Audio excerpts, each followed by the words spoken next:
Hari ini saya akan mempresentasikan salah satu jurnal mengenai mikrobiologi yang berjudul Isolasi dan Identifikasi Escherichia coli dan Salmonella dari kotoran dan pakan unggas di Bangladesh. Bangladesh merupakan salah satu negara yang berada di benua Asia. Nah, pada peta kita dapat melihat bahwa Bangladesh ini dikelilingi oleh negara India. Selain itu, sedikit mengenai Bangladesh. Bangladesh ini merupakan salah satu negara agraris.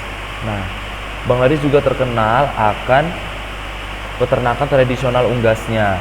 Nah, di sana banyak sekali kita dapat jumpai atau kita temukan peternakan ayam, peternakan itik bebek atau peternakan burung serta peternakan unggas-unggas lainnya. Nah, namun yang menjadi kendala pada peternakan tersebut, di mana setiap tahunnya di Bangladesh itu sendiri sekitar hampir 30% terjadi kematian unggas di peternakan unggas tersebut akibat bakteri patogen yang menginfeksi unggas-unggas yang ada di sana. Nah, hal ini juga menjadi faktor yang ditakuti oleh masyarakat, oleh karena masyarakat di sana sangat gemar atau sangat suka mengkonsumsi produk olahan dari peternakan unggas yang ada di sana seperti daging dan telur. Nah, masyarakat takut bila mana banyak bakteri patogen yang masih terdapat pada daging dan pada telur tersebut yang dapat mengganggu kesehatan masyarakat yang mengkonsumsinya. Jadi bakteri patogen itu ditakutkan dapat menginfeksi para pengkonsumsinya.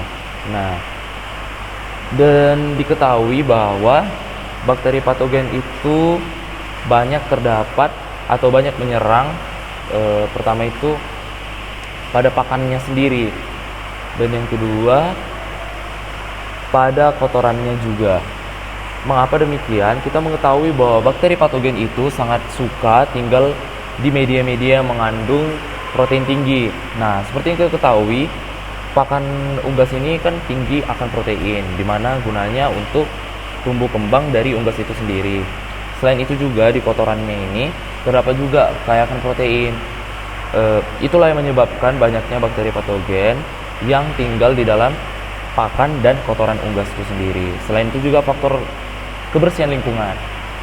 Semakin kotor lingkungan dari peternakan tersebut, maka semakin tinggi kemungkinan bakteri patogen itu tumbuh di lingkungan peternakan tersebut. Nah,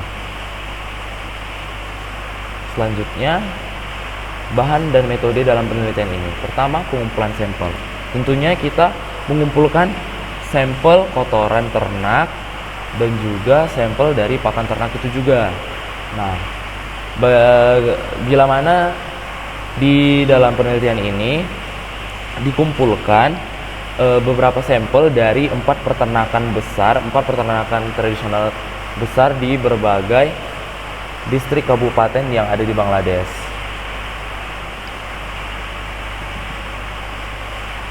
Kemudian media yang digunakan. Media yang digunakan pertama, kita menggunakan media Nutrien broth. Media ini merupakan media cair, di mana media ini tidak menggunakan agar dalam pembuatannya. Selain itu, media ini sebagai tempat kultur murni. Jadi dari media inilah yang akan kita tempatkan nanti di dalam media-media padat lainnya untuk uji biokimia dan untuk juga sebagai pewarnaan. Selanjutnya ada urea agar. Urea agar ini merupakan media yang mengandung urea di dalamnya dan gunanya untuk menguji apakah bakteri dapat mengurai urea yang ada dalam media tersebut. Selanjutnya ada media nutrien agar biasa. Ya, ini merupakan media umum, jadi bakteri apapun bisa tumbuh di dalamnya tanpa ada karakteristik tertentu. Selanjutnya ada MRVP broth. MRVP broth ini merupakan media cair juga yang biasanya digunakan untuk uji methyl red dan fosfaspor. Berikutnya ada media eusin metilen blue agar. Media ini bersifat padat karena menggunakan agar dalam pembuatannya. Terus kandungannya merupakan media sintesis karena komposisinya tersusun dari bahan-bahan kimia yang telah diketahui komposisinya secara pasti. Berdasarkan tujuan pembuatannya, media ini merupakan media selektif diferensial untuk menentukan atau menumbuhkan bakteri gram negatif dari golongan Enterobacteriaceae. Media ini berupa serbuk berwarna ungu, dan media ini sudah jadi berwarna ungu gelap dalam konsistensi padatnya juga. Dalam bentuk padatnya juga dia sudah menjadi warna ungu. Media ini memiliki pH asam yaitu sekitar 6,8 sampai 0,2. Selanjutnya, media McConkey agar adalah medium kultur yang dirancang untuk menumbuhkan bakteri gram negatif dan membedakan mereka berdasarkan kemampuan memfermentasi laktosa. Media ini berisi garam empedu untuk menghambat sebagian besar bakteri gram positif. Pewarna kristal violet yang juga menghambat bakteri gram positif tertentu. Pewarna netral red sebagai pH indikator untuk mengatur adanya fermentasi laktosa, dan ada pepton dan juga yang pasti ada laktosa. Selanjutnya adalah Salmonella Shigella agar, merupakan salah satu contoh media selektif yang digunakan untuk mengisolasi kuman Salmonella dan Shigella dari sampel seperti feses, urin, dan makanan. Selanjutnya adalah TSI, media TSI. Media ini juga tergolong padat karena menggunakan agar dalam pembuatannya. Media ini berdasarkan susunannya merupakan media semisintesis dan berdasarkan sifatnya merupakan media diferensial. Kemudian media Brilliant Green Bile Broth merupakan medium untuk perhitungan bakteri yang berjenis coliform yang toleran pada panas dan Escherichia coli dalam susu atau produk olahan susu lainnya, air minum, dan air limbah. Reagen yang digunakan pertama adalah kristal violet. Kita juga menggunakan iodin, alkohol 96%, etil alkohol, alpha-naptol, safranin, aseton, larutan kovak, fosfat buffer salin, dan juga potasium hidroksida. Persiapan inokulum dan pengayaan sampel. Pertama, sampel yang sudah kita kumpulkan dari 4 peternakan tersebut kita larutkan dalam fosfat buffer salin. Kita menggunakan fosfat buffer salin karena kita mengetahui bahwa fosfat itu satu-satunya komponen anorganik yang mengandung sifat buffer pada kisaran pH normal yang dapat mempertahankan keseimbangan fisiologi dari si mikroba. Selain itu juga, si fosfat ini tidak mempunyai unsur racun bagi mikroba, jadi sangat cocok untuk mengencerkan sampel yang akan kita pindahkan selanjutnya ke nutrient broth. Nah, dalam proses pengenceran ini kita mengambil sampel yang sudah dicampurkan, yang sudah dilarutkan dengan fosfat buffer salin sebanyak 1 ml, dan kita campurkan ke dalam nutrient broth sebanyak 9 ml. Kemudian kita masukkan ke dalam inkubator selama lebih dari 24 jam.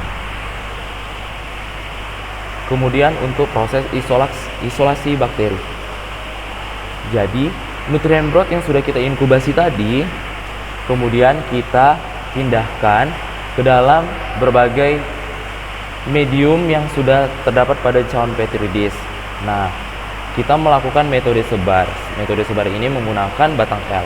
Jadi disebarkan di seluruh permukaan agar pada cawan petri. Selanjutnya kita inkubasi lagi untuk nantinya kita amati pertumbuhannya pada media tersebut. Nah, pada penelitian ini identifikasi bakteri yang dilakukan adalah uji biokimia, yaitu tes gula fermentasi, uji methyl red dan fosfastur, dan yang terakhir tes indol. Sedangkan untuk pewarnaan gramnya kita akan mengidentifikasi perwarnaan gram bakteri Escherichia coli dan juga bakteri Salmonella. Hasil dan pembahasan untuk isolasi dan identifikasi Escherichia coli. Sampel yang mengandung E. coli. Nah, pada tabel kita dapat melihat bahwa dari 4 tempat peternakan yang kita ambil sampelnya, yaitu 24 sampel untuk sampel makanan dan 24 sampel untuk kotoran dari ternak. Dari 24 sampel dari makanan didapati bahwa ada 9 sampel yang positif adanya E. coli di dalamnya. Selain itu dari 24 sampel kotoran ternak didapati ada 21 sampel yang mengandung atau yang positif Escherichia coli di dalamnya. Untuk uji morfologi dan karakteristik serta pewarnaan karakteristik dari Escherichia coli dapat kita lihat pada media yang kita gunakan pertama adalah Salmonella Shigella agar. Karakter koloni yang kita dapat perhatikan adalah bahwa koloni yang tumbuh adalah koloni yang berwarna pink, berwarna pink dan tidak terlalu banyak. Mengapa dihasilkan warna pink? Karena kita mengetahui bahwa Salmonella Shigella agar ini mengandung bahan laktosa. Jadi, oleh karena E. coli dapat melakukan atau mengurai laktosa yang terdapat pada media, maka akan timbul warna pink yang menyebabkan koloni bakteri E. coli tersebut tumbuh dengan berwarna pink dan mengubah warna media itu menjadi warna pink. Oleh karena E. coli dapat mengurai laktosa yang terdapat pada Salmonella Shigella agar. Sedangkan pada media McConkey agar berwarna pink juga, tetapi transparan dan koloni yang dihasilkan lebih banyak dan berwarna terang. Nah, kita dapat melihat juga di tabel sudah diterangkan. Dan kemudian pada Eosin methylene blue agar terdapat karakteristik warna kuning kehijauan metalik dapat terlihat pada mediumnya sendiri. Terus pada nutrien agar kita dapat melihat bahwa E. coli dapat tumbuh dan warnanya tidak terlalu kelihatan, warnanya tidak terlalu terang, tetapi koloni yang ada di sana tumbuh. Pada nutrien broth sendiri, pada saat kita melakukan kultur murni, kita dapat melihat perbedaan antara sebelum dan sesudah kita memasukkan E. coli di dalamnya, lebih pekat. Sedangkan untuk pewarnaan sendiri, E. coli pada proses pewarnaan gram sendiri, di mana pada proses pewarnaan tersebut kita menggunakan kristal violet dan iodin. Namun pada hasil akhirnya saat tersiram oleh alkohol, warna kristal violet tersebut hilang. Dan setelah ditambahkan sapranin, hasil akhirnya adalah bahwa E. coli tersebut berwarna merah. Ini disimpulkan bahwa E. coli tersebut merupakan gram negatif, karena gram negatif itu hasil akhirnya adalah warna merah, karena dia tidak mampu mempertahankan kristal violet yang ada pada saat pewarnaan. Ini dikarenakan karena E. coli ini pada dinding selnya dia mengandung banyak lipid lemah. Jadi pada saat disiram oleh kristal violet dan lemak tidak saling berikatan. Jadi ketika saat disiram oleh alkohol, warna kristal violet tersebut akan terbawa bersama dengan alkohol tersebut. Jadi hasil akhirnya ketika diwarnai dengan safranin, E. coli mempertahankan warna merah saja. Oleh sebab itu disimpulkan bahwa E. coli merupakan gram negatif. Untuk uji biokimia sendiri, pada fermentasi gula dilakukan 4 jenis fermentasi gula, yaitu dextrose fermentation, lactose fermentation, sucrose fermentation, dan mannitol fermentation. Di mana untuk E. coli sendiri, hasil yang didapatkan adalah keempat-empatnya menghasilkan hasil yang positif. Jadi dapat disimpulkan bahwa unsur gula yang terdapat pada media uji fermentasi gula tersebut dipecahkan oleh enzim mikroba menjadi produk akhir berupa senyawa asam organik yang dapat menurunkan pH serta kemungkinannya dihasilkannya gas CO2. Keistimewaannya pada pengujian ini adalah setiap mikroba memiliki kemampuan fermentasi gula yang berbeda-beda, mulai dari gula sederhana hingga gula kompleks. Jadi kita simpulkan bahwa E. coli dapat mengurai seluruh gula pada media uji fermentasi gula yang kita lakukan pada penelitian ini, yaitu dextrose fermentation, lactose fermentation, sucrose fermentation, dan mannitol fermentation. Selain itu, uji biokimia untuk produksi indol. Pada produksi indol dapat kita lihat bahwa hasilnya adalah hasil positif. Ini menandakan bahwa E. coli ini dapat menghasilkan indol dan dengan mudah dapat dideteksi. Jadi E. coli termasuk dalam bakteri yang dapat menghasilkan indol pada uji indol sendiri. Dia menghasilkan hasil yang positif. Untuk methyl red, untuk percobaan methyl red dihasilkan hasil yang positif. Berarti itu menandakan E. coli dapat merubah warna nutrient broth yang awalnya